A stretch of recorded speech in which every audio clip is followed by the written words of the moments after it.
Hello class 9, I am Rashmi Vishwakarma and this is your Hindi class. Today we will read क्षितिज। बच्चों आज मैं आपके काव्य खंड का फर्स्ट चैप्टर का लास्ट पोर्शन जो कबीर का लास्ट पद है उसका भावार्थ मैं आपको बताऊंगी।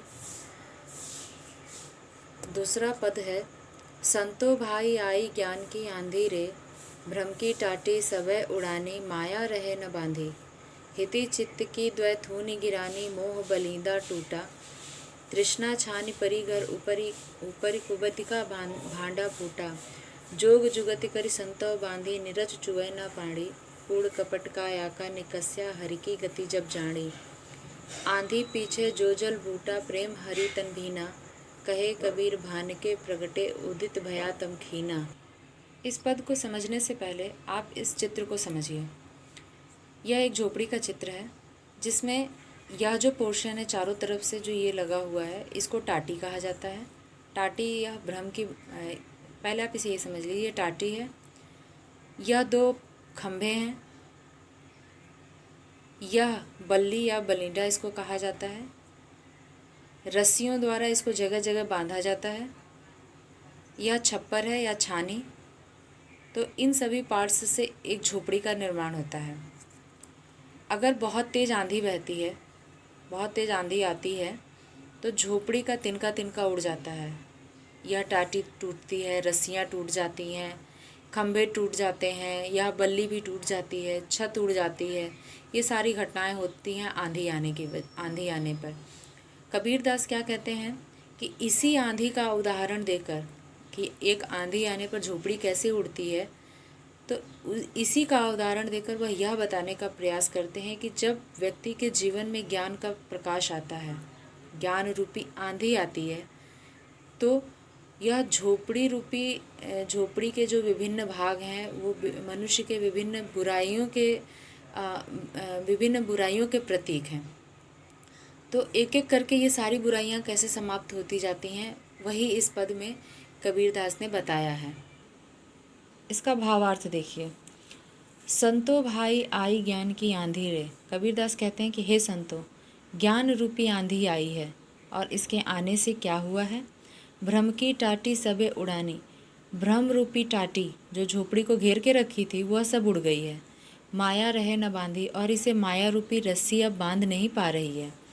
हिति चित्त की द्वैथूनि गिरानी। हित का अर्थ है स्वार्थ। स्वार्थ रूपी जो थूनियाँ जिस पर यह झोपड़ी खड़ी है वह भी गिर गई है। तो मोह रूपी बलिंडा टूटा, और मोह रूपी बलिंडा भी टूट गया है।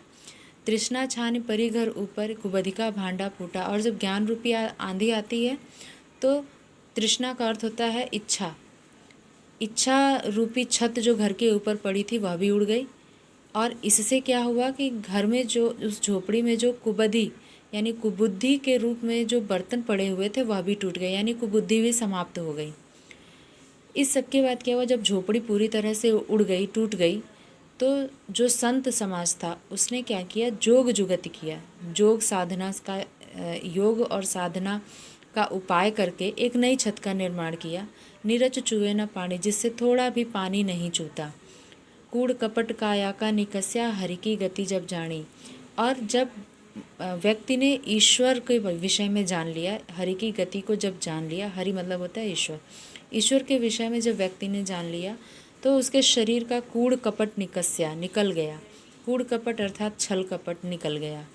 आंधी पीछे जो जल बूटा, और इस आंधी के बाद जो जल बरसा, जो बरसात हुई, प्रतीकार्थ होगा कि ज्ञान रूपी आंधी के आने के बाद जो भक्ति रूपी जल बरसा उसमें व्यक्ति या ईश्वर का भक्त वो भीग गया। कहे कबीर भान के प्रगटे, उदित भया तम खीना। कबीरदास कहते हैं कि जब ज्ञान रूपी सूर्य का प्रकट होता है, जब ज्ञान रूपी सूर्य प्रकट होता है तो अज्ञानता रूपी अंधकार खीना पड़ जाता है या कमज़ोर पड़ जाता है। ज्ञान रूपी सूर्य के प्रकट होने से अज्ञानता रूपी अंधकार कमज़ोर हो जाता है या समाप्त हो जाता है। यह इसका भावार्थ है। एक शॉर्ट अर्थ इसका मैं बता देती हूँ कि जब ज्ञान रूपी आंधी आती है तो व्यक्ति के सारे भ्रम समाप्त हो जाते हैं, उसकी माया मोह का बंधन टूट जाता है, स्वार्थ उसका समाप्त हो जाता है, मोह खत्म हो जाता है, उसकी इच्छाएं समाप्त हो जाती हैं और उसकी जो कुबुद्धि थी, जो बुरी बुद्धि थी, जो उसे गलत कार्यों में लगाती थी, वह भी समाप्त हो जाती है। जब एक नया ज्ञान का प्रकाश आता है तो यह नया ज्ञान का प्रकाश संतों के कारण आया, जो योग साधना के कारण संतों ने एक नया ज्ञान अर्जित किया। और जब यह नया ज्ञान आया, जब हरि की गति हमने जान ली, नया ज्ञान आने से हरि की गति को जाना, और जब हरि की गति जान ली तो शरीर के छल कपट दूर हो गए। और इसके बाद, इस आंधी के बाद, इस ज्ञान की आंधी के बाद जो भक्ति रूपी जल बरसा, उसमें सभी हरिजन भीग गए, यानी भक्त सारे भीग गए।